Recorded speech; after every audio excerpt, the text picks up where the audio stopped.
Many of Stalin's rivals disappeared. Revolutionaries, generals, Old Bolsheviks, shot, exiled, erased. But one woman survived almost all of it. She had challenged party leadership. She had supported opposition movements. She had done exactly the kind of things that got people killed. Her name was Alexandra Kollontai.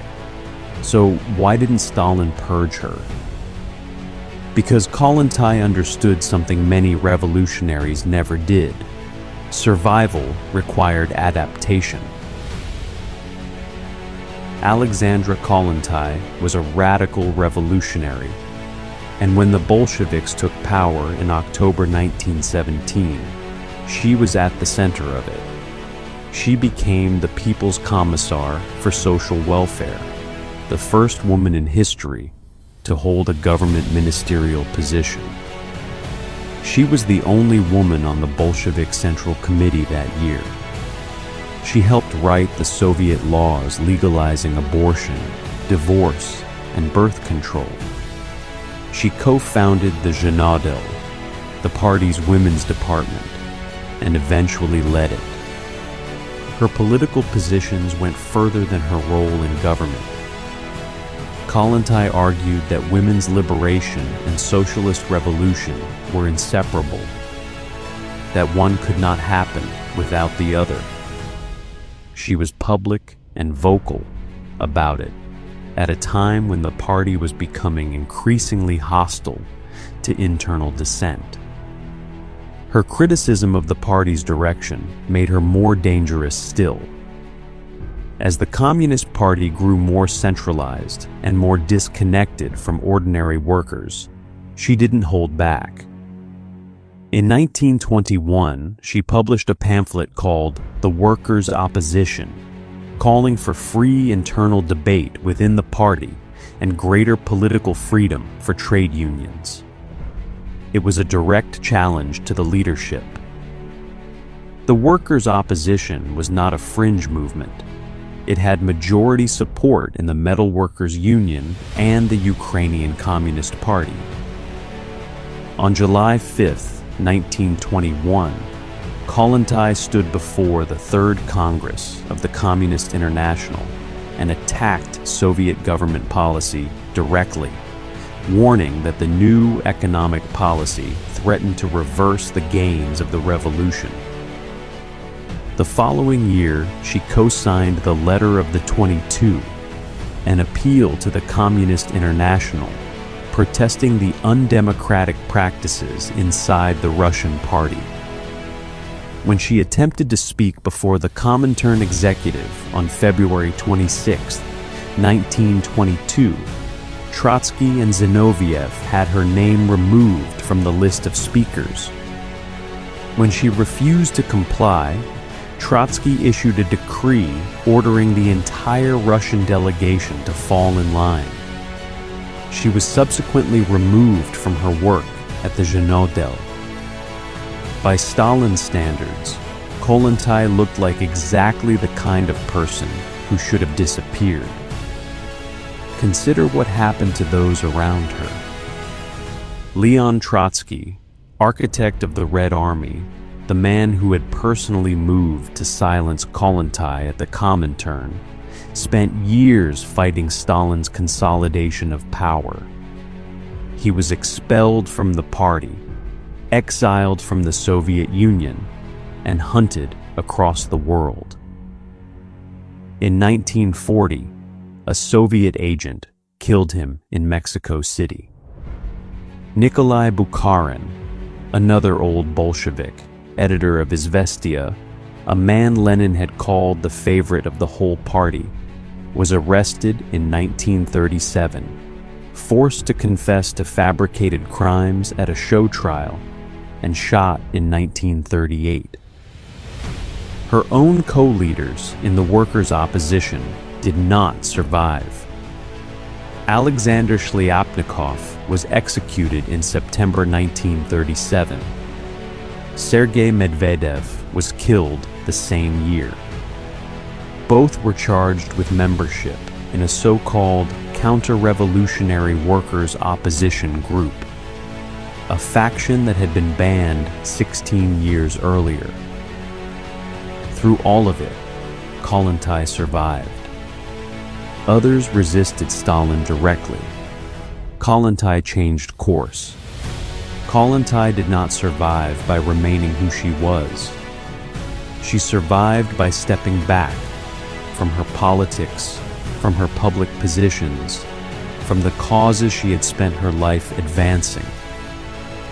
The core tension in her story is the choice between revolutionary conviction and survival inside an authoritarian system. Kollontai did not resolve that tension. She lived inside it. In 1922, while going through a divorce from her second husband, Pavel Dybenko, she wrote a personal letter to Joseph Stalin, the newly appointed General Secretary, asking to be sent on a diplomatic mission abroad. Stalin, who had been among those overseeing the proceedings against the workers' opposition, granted the request. Starting in October 1922, she received a series of diplomatic postings: Norway, Mexico, Norway again, and eventually Sweden, where she would serve as ambassador for 15 years. She initially believed the posting was temporary and that she would return to her political work. It never ended. The diplomatic assignment had become a form of exile. As the years passed, her retreat from opposition became total. When legislation in 1926 rolled back rights women had gained after the revolution, she said nothing publicly. When Stalin's 1936 constitution reversed further gains, including the effective recriminalization of abortion, she offered no objection. The Zhenodel, the women's department she had co-founded, was closed by Stalin in 1930. Kollontai, then serving as ambassador in Stockholm, stayed silent. On July 4, 1937, she wrote to her Swedish friend Ada Nilsson, asking her to hold on to her personal letters, notes, and diaries for 10 years, in case she became, in her own words, the victim of an unfortunate accident. Kollontai slowly moved from revolutionary confrontation to political survival. Why didn't Stalin purge her? When you look at what she did and what she stopped doing, several factors explain it. She backed down early. After the workers' opposition was crushed in 1921 and the Letter of the 22 failed in 1922, she did not escalate. She withdrew. Trotsky fought Stalin from exile for years until a Soviet agent killed him. Kollontai did not take that path. Natalia Sedova, Trotsky's wife, recalled that just before Kollontai left for Norway, she had offered to carry opposition documents out of the country in her diplomatic bag. When Sedova brought the documents a few days later, she found Kollontai completely changed, confused, and absolutely terrified. The documents went back with Sedova. Kollontai left with nothing that could implicate her. Kollontai understood when the political climate had changed. Once abroad, she became genuinely useful to the Soviet state. She spoke 6 languages: Russian, Finnish, German, English, French, and Swedish. At a formal dinner at the Swedish Foreign Ministry in January 1939, a Spanish diplomat in attendance noted that Kollontai moved through a room of European ministers and ambassadors, speaking in perfect English, French, German, and Swedish. Her value was demonstrated most clearly during the Second World War, Stationed in neutral Stockholm, she became the primary back channel between the Soviet Union and Finland throughout the Continuation War. In February 1944, she personally presented Soviet armistice conditions to Finnish envoy Paasikivi in Stockholm. Her work helped bring about 2 rounds of negotiations in Moscow. The armistice was signed in September 1944. After the war, Finnish President Paasikivi nominated her for the Nobel Peace Prize in 1946 and again in 1947. She also had no power base inside the Soviet Union. Trotsky had built and commanded the Red Army. Zinoviev and Kamenev controlled party structures in Leningrad and Moscow. Bukharin carried ideological weight and ran Pravda. Kollontai was filing diplomatic dispatches from Scandinavia. No troops, no factional network, no internal political machinery. She had a history and a set of ideas. By the time the Purges came, that was all. Stalin did not target people indiscriminately.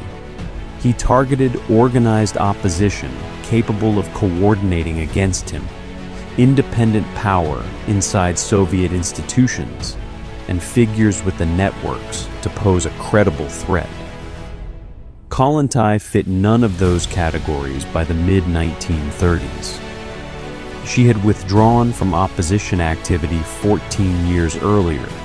Her institutional presence inside the USSR had been cut off in 1922, and she had spent the years since serving the state. Kollontai had ideas, but not power. Under Stalin, it was power that got you killed, not old pamphlets, not a faction dissolved 15 years earlier. Power. The last factor is the most difficult. She chose adaptation over martyrdom. Her contemporaries faced the same choice: resist or comply. Most of those who chose resistance are remembered as principled. They are also dead. Kollontai chose differently. The women's rights she had fought for were reversed. The Zhenodel she co-founded was abolished. Her former ally Shliapnikov was shot in September 1937. Her second husband, Pavel Dybenko, was shot the following year. She watched all of it from her ambassadorial post, filed her reports, attended the dinners, kept speaking her 6 languages. Many revolutionaries chose confrontation. Kollontai chose survival. When Kollontai retired from diplomatic service in 1945 and returned to Moscow, she was the last one standing. She had outlived the purges that killed her co-leaders, her former allies, and her former husband. She had outlived the old Bolsheviks who had stood beside her in 1917. She had outlived the men who had moved to silence her at the Comintern. She outlived, or would outlive, virtually everyone from that first Soviet government. Her diplomatic career spanned more than 2 decades across 2 continents. She served as the world's first female ambassador. Stalin kept her on as an advisor to the Soviet Ministry of Foreign Affairs from 1945 until her death. She died in Moscow on March 9, 1952, of natural causes, at 79. The woman who once challenged the system ultimately survived by stepping away from the center of power. Kollontai's story is not only about survival. It is about what authoritarian systems force people to become. Every time she stayed silent, when the rights she had built were stripped away, when the organization she had founded was closed, when her former comrades were being shot. She was making a choice. It kept her alive. Under Stalin, survival often depended not on being right, but on knowing when to stop fighting.